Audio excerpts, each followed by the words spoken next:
des droits de l'homme, peut-être deux, trois choses à redire à ce sujet. D'abord par rapport aux subventions. Nous avons été, il y a 1 an et demi, 2 ans déjà, nous en ligne des départs, puisque le ministre de l'époque de l'Intérieur, Darmanin, avait souhaité supprimer toutes les subventions de la Ligue des droits de l'homme au niveau national parce que nous avions pris des positions qui ne lui convenaient pas. C'était non seulement au niveau politiquement inacceptable, mais en plus c'était juridiquement impossible, puisque en tant qu'association reconnue d'utilité publique, il n'y a pas autorisation à interdire une subvention de quelque forme que ce soit. Nous avons gagné sur le sujet au niveau juridique. Donc je crois qu'il y a là effectivement des éléments tout à fait importants qui sont d'une chose à dire. Effectivement, lorsque nous avons des subventions, ce n'est pas de la charité qui est donnée aux associations, c'est la reconnaissance par la force publique le rôle des mouvements associatifs dans notre société, qui est un rôle essentiel, ça a été dit à plusieurs reprises, au niveau de la cohésion. La deuxième chose, ça c'est au niveau donc financier. La deuxième chose, c'est effectivement dire que le mouvement associatif, dans sa diversité, c'est-à-dire qu'on voit bien aujourd'hui, on a du culturel, du sportif, des associations humanitaires ou des associations plus généralistes comme la nôtre, nous avons simplement un rôle à jouer dans la société parce que c'est une conception de la société que nous défendons. Et sur le sujet, je crois effectivement que c'est quelque chose qu'il nous faut défendre. Et peut-être qu'il y a un appel à avoir par rapport à nous. Apprenons, travaillons plus ensemble les uns et les autres, par association, par structure, par secteur. Mais je crois qu'aujourd'hui, l'heure est rendue telle qu'il est indispensable que de nous regrouper dans des collectifs à partir de nos centres d'intérêt les uns et les autres. Au niveau de la Ligue des droits de l'homme, par exemple, nous sommes déjà en travers du collectif Colidis avec d'autres amis associations. Nous avons également un autre collectif que nous venons de créer contre la lutte contre l'extrême droite, car nous voyons bien que si un jour ils viennent au pouvoir, eh bien, nous serons peut-être les premiers également à supporter les conséquences. Donc là, il y a effectivement une prise de parole, une prise de conscience importante à avoir, de travailler tous ensemble pour qu'effectivement on continue à renforcer et à structurer le mouvement associatif dans notre pays, qui, je le rappelle, est un élément essentiel à la démocratie.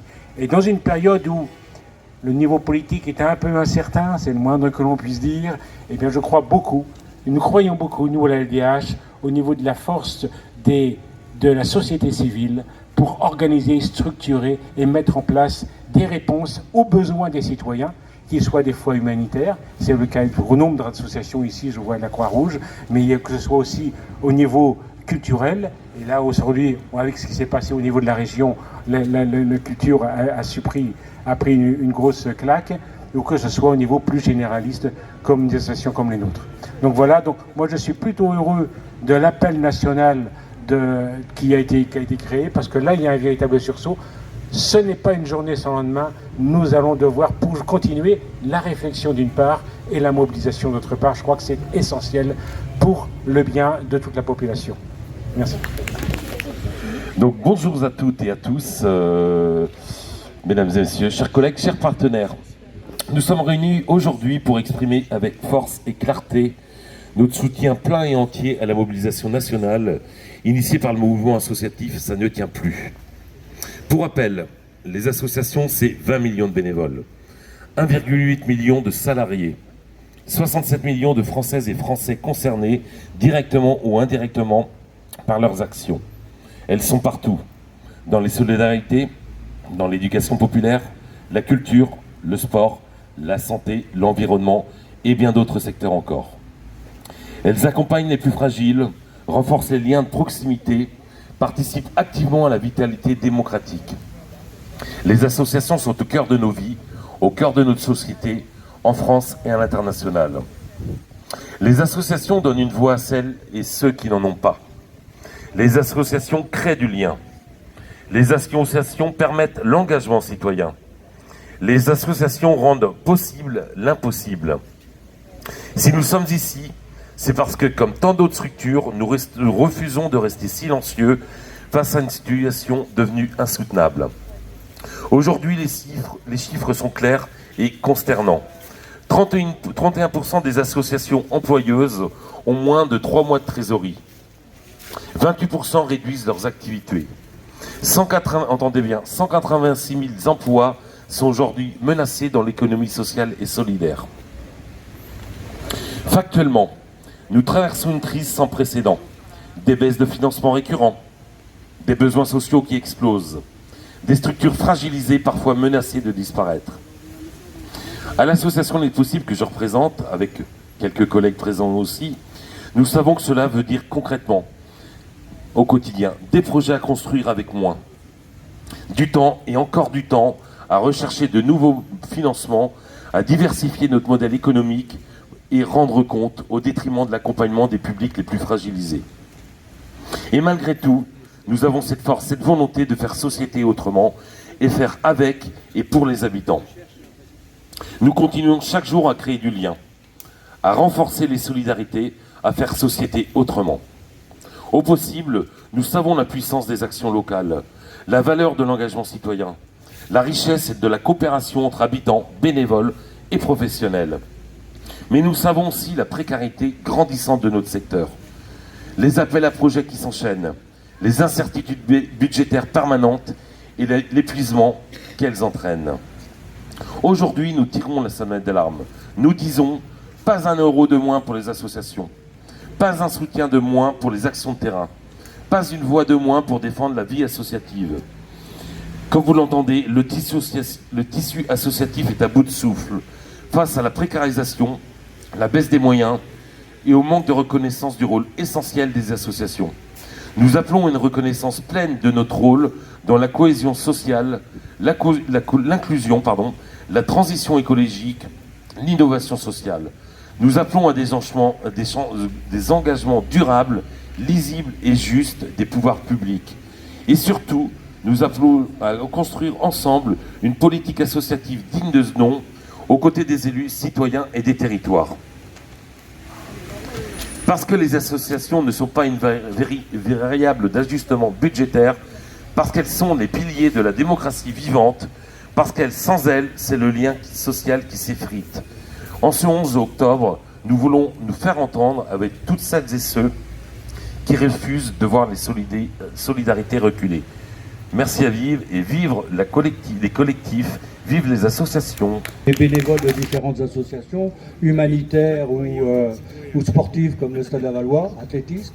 Et j'interviens sur deux points. C'est qu'il faut se poser la question de pourquoi est-ce que le mouvement associatif a une telle faiblesse aujourd'hui.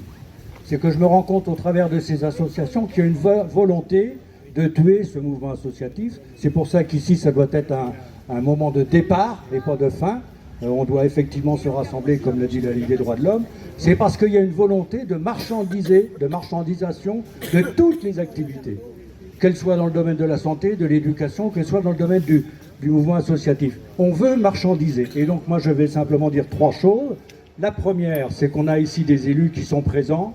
Il faut absolument, premièrement, que les élus nous disent très très vite, dans le cadre de la préparation des élections municipales ou dans d'autres domaines, qu'ils ne baisseront pas les subventions aux associations locales d'intérêt général, parce que ça me permet de parler d'une deuxième solution, c'est qu'actuellement, il y a beaucoup d'appels à projets qui sont lancés. Les appels à projets, ça veut dire que des groupes nationaux, qui n'ont pas toujours l'intérêt général comme fin, peuvent se présenter à ces appels à projets. Et donc moi je pense qu'il faut que l'on aille vers des conventions. C'est-à-dire qu'une association a besoin d'avoir un avenir, d'avoir un peu de temps devant elle pour pouvoir travailler. Et ça permettra aussi de maintenir les embauches. Donc cette question des conventions, ça me semble essentiel par rapport à l'appel à projet. Donc je vous dis bon courage et bien sûr totalement solidaire. Donc moi je suis là en soutien évidemment du monde associatif. On sait ce qu'on leur doit évidemment. C'est des acteurs du lien, des acteurs de la fraternité, qui fait partie d'ailleurs de notre devise républicaine. Donc on leur doit beaucoup et on doit pour ça avoir un modèle économique qui est forcément avec un financement public par l'impôt des Français et des Lavallois en particulier. Alors, on peut s'inquiéter évidemment des restrictions budgétaires à tous les étages et notamment on avait dénoncé avec le député la fin des tickets cash par exemple qui sont un exemple très concret, cumulé à la fin du passeport, fait que nos jeunes auront difficilement accès au sport, sauf si des municipalités prennent le relais et offrent le sport pour tous à des prix raisonnables. Je suis là pour représenter 3 associations, la Croix-Rouge, la Banque alimentaire pour les étudiants, la CCDM, la lutte contre les déserts médicaux et le don du sang. Hier, gros choc, quand on est arrivé sur le campus, presque toutes les étagères étaient vides pour nos étudiants qui sont très très nombreux. Et on aura une livraison au bout de 3 semaines. Voilà. La CCDM, on ne sait pas la subvention qu'on va avoir de la mairie. Mais franchement, hier, on a eu un choc par rapport à voir tous nos étudiants. On en a fait 90 en 2h30. Et ben, quand on est parti, il n'y avait presque plus rien sur les étagères. La réserve étant vide, c'est pour ça aujourd'hui que j'ai mis mon gilet Croix-Rouge. Notre objectif, c'est de leur remettre le pied à l'étrier, et donc de les accompagner sur des activités support que sont la collecte des déchets recyclables, le tri et la valorisation de ces déchets, l'entretien des espaces verts et la propreté ménage. Donc comme je vous le disais, on accompagne une centaine de personnes éloignées de l'emploi avec 25 permanents, une très grosse association mayonnaise qui œuvre depuis 2007 et qui a prospéré grâce notamment aux subventions de l'État, du département et de la Val-Aglo. Et aujourd'hui, malheureusement, on est mis à mal, pas seulement notre structure, mais l'ensemble des structures de l'insertion du département et de la région. On est mis à mal parce qu'on a une baisse des aides au poste de l'État. On nous a diminué celle de 2025 et on s'attend encore à une diminution sur 2026. Qui dit baisse de subvention, ça veut aussi dire baisse d'accompagnement et ça veut dire aussi laisser des personnes sur le côté. Celles qu'on accompagnait jusque-là, elles vont rester sur le côté et elles vont regarder le train passer. Le deuxième sujet sur lequel on a subi une très grosse baisse, ce sont les subventions des formations. Pour vous donner un ordre de grandeur, une association comme la nôtre fait accompagne aux alentours de 12 000 heures de formation par an, ce qui correspond à peu près à 260 000 euros de budget de formation. Et bien cette année, on nous a octroyé la moitié, 130 000 euros. Et qui dit moins de formation, dit aussi moins de capacité de ces personnes à pouvoir accéder à un emploi pérenne, à un emploi durable, ce qui est l'objectif de notre association. Donc je veux dénoncer ça aujourd'hui. C'est dans la main de tout le monde, de tous ceux que nous sommes. C'est au travers de nos votes que l'on peut faire changer les choses. Donc sachez bien choisir pour qui vous votez. Regardez bien ce que l'État veut financer de ce qu'il ne veut pas financer. Je ne veux pas faire de prosélytisme, mais il faut bien lire les programmes. Voilà ce que je voulais dire. Donc je représente aussi, avec ma casquette, le mouvement des régies, puisque nous sommes régie de quartier, labellisé régie de quartier. Je représente également le mouvement des chantiers d'insertion de la région, et donc tous les chantiers d'insertion et entreprises d'insertion du département dénoncent aujourd'hui ces baisses de subventions qui malheureusement vont faire beaucoup de mal aux personnes les plus éloignées, les plus vulnérables, les plus fragiles. Voilà, j'ai dit. Bonjour, oui, Michel Doré, secrétaire général bénévole du mouvement sportif en Mayenne. Alors ça s'appelle le comité départemental olympique et sportif. Donc on représente les 1000 clubs sportifs de la Mayenne. On pense évidemment avec non seulement le sport mais toute la vie associative est en danger. On connaît évidemment, on est d'accord avec certaines restrictions, mais la vie associative est irremplaçable et pour nous, les associations, c'est un investissement et ce n'est absolument pas un coût. Donc il faut que les gens comprennent que sans les associations, eh bien, le monde irait encore plus mal. Parce que nous, quand on parle de sport, on pense compétition, mais il ne faut pas oublier tout l'aspect santé, l'aspect social aussi, la vie dans les quartiers, etc. Donc l'argent qui est donné sous forme de subvention n'est absolument pas pour s'en mettre plein la poche, c'est tout simplement pour rendre à la société de façon à ce que tout le monde vive mieux. Et vous avez à peu près le montant des subventions qui vous manquent par rapport au budget de l'année dernière, par exemple ? Alors, on peut difficilement comparer avec 2024 parce que dans le sport, il y avait les aides pour les Jeux olympiques et paralympiques. Il n'empêche qu'une diminution de 30 et quelques pourcents qui sont annoncés, ça nous met en difficulté, notamment lorsqu'on a des salaires à verser. Mais pour nous, la plus grande difficulté, ce sera à partir de 2026. Bon, pour 2025, on va encore s'en tirer, mais on est vraiment très pessimiste pour l'avenir.